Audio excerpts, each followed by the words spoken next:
Bonjour tout le monde! Ce que je veux vous montrer aujourd'hui, c'est comment faire des fractions équivalentes mathématiquement.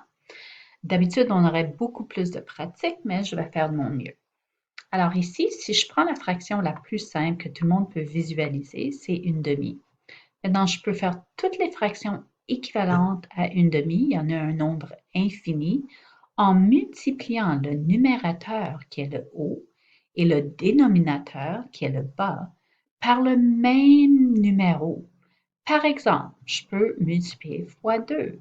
Si je fais 1 fois 2 et 2 fois 2, je devrais avoir une fraction équivalente. Faisons-le. 1 fois 2, 2. 2 fois 2, 4. Alors, 2 quarts est en effet la même chose que 1 demi. Je peux prendre un autre numéro, disons fois 5.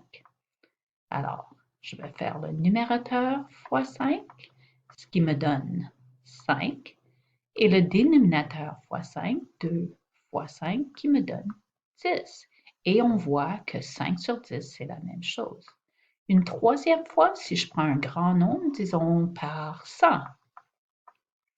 Alors, 1 fois 100 égale 100. 2 fois 100 égale 200. Et oui, 100 sur 200, c'est bien sûr la moitié. Essayons maintenant une autre fraction qui est peut-être pas aussi commune. Prenons 3 cinquièmes. Je peux faire n'importe quelle fraction qui est égale à 3 cinquièmes en multipliant le numérateur et le dénominateur par le même nombre. Encore une fois, essayons le plus facile, fois 2.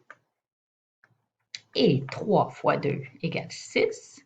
5 fois 2 égale 10. Cette fraction vaut la même chose que 3 cinquièmes. Si je multiplie par 4, je dois faire la même chose pour les deux. Alors, 3 fois 4 égale 12 et 5 fois 4 égale 20. En effet, ce que je suis en train de faire, c'est de faire de plus en plus petits morceaux avec la même tarte ou la même barre de chocolat. C'est vraiment ça qu'on fait quand on multiplie les fractions comme ça pour trouver des fractions équivalentes. J'aimerais maintenant vous montrer sur votre feuille aujourd'hui qu'est-ce qu'il faut faire.